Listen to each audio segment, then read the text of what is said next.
നമസ്കാരം. നമുക്കിന്ന് secure shell use ചെയ്ത് എങ്ങനെ റൗട്ടർ കോൺഫിഗർ ചെയ്യാമെന്ന് നോക്കാം. അപ്പോൾ അതിനായിട്ട് പഴയപടി നമുക്ക് റൗട്ടർ അറേഞ്ച് ചെയ്യാം.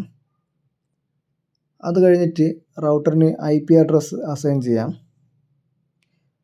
ഞാനിവിടെ ഓൾറെഡി ചെയ്ത് വച്ചിരിക്കുന്നതാണ് കാണിക്കുന്നത്.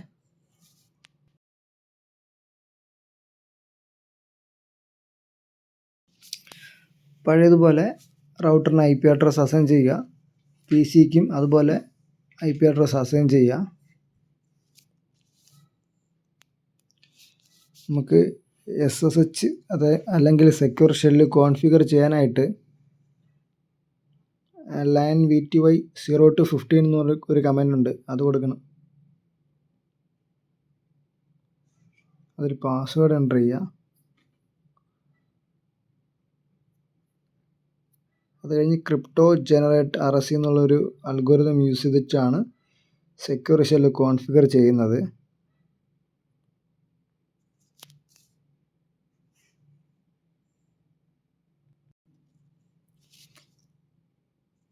ഇപ്പോഴൊക്കെ ആണെങ്കിൽ പുട്ടി എന്ന് പറയുന്നൊരു സെക്യൂർ ഷെല്ല് യൂസ് ചെയ്തിട്ടാണ് റൗട്ടറിനെ ആക്സസ് ചെയ്യുന്നത്.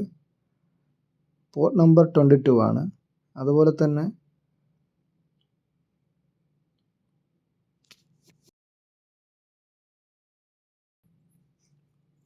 തന്നെ വളരെ എളുപ്പമാണ് ഈ സെക്യൂർ ഷെല്ല് കോൺഫിഗർ ചെയ്യാനായിട്ട്.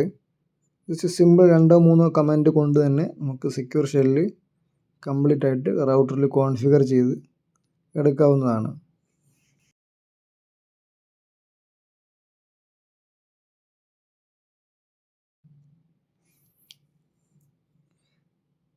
ഓക്കെ, ഞാനിവിടെ പെട്ടെന്ന് കാണിക്കുന്നുണ്ട്. ബാക്കി കോൺഫിഗറേഷൻസ് ഒക്കെ നമ്മൾ ഓൾറെഡി പഠിച്ചിട്ടുണ്ടാവും അല്ലെങ്കിൽ കണ്ടിട്ടുണ്ടാവും. ജസ്റ്റ് SSHൻ്റെ മാത്രം കോൺഫിഗർ ചെയ്തങ്ങ് പോവാണ്.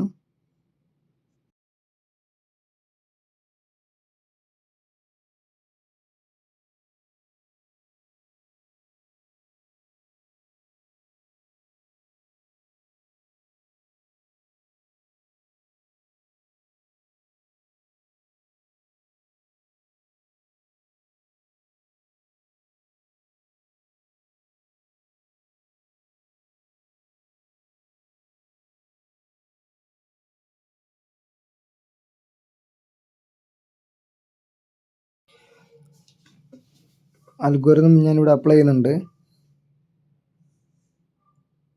1024 ഞാൻ കൊടുക്കും. ഇനി ബിറ്റ് നമ്പർ കൊടുക്കാം.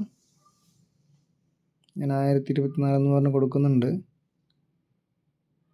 എൻ്റർ കൊടുത്താൽ മതി.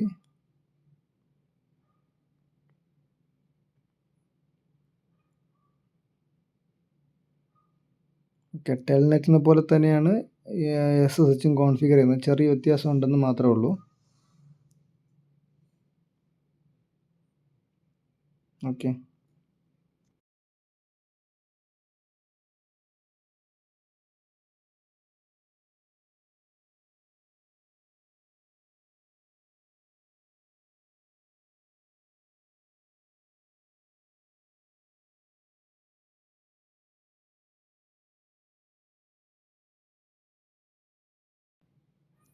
കോൺഫിഗറേഷൻസ് ഏതാണ്ട് കംപ്ലീറ്റ് ആയിട്ടുണ്ട്. അപ്പം നമുക്കിനി PC-യിൽ കയറിയിട്ട് ഇതിൽ SSH വഴി കണക്ട് ചെയ്ത് നോക്കാം കയറുന്നുണ്ടോ എന്ന്.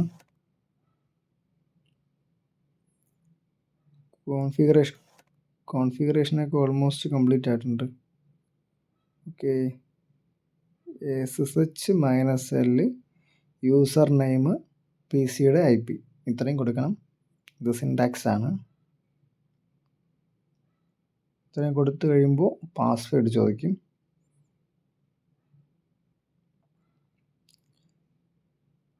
പാസ്വേഡ് ഓക്കെ ആണെങ്കിൽ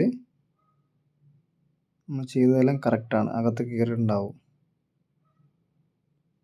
ഓക്കെ, അപ്പോൾ ഇത്രയൊക്കെ തന്നെയാണ് സെക്യൂർ ഷെല്ല് കോൺഫിഗർ ചെയ്യുന്നത്. വളരെ സിമ്പിളാണ്. ഓക്കെ,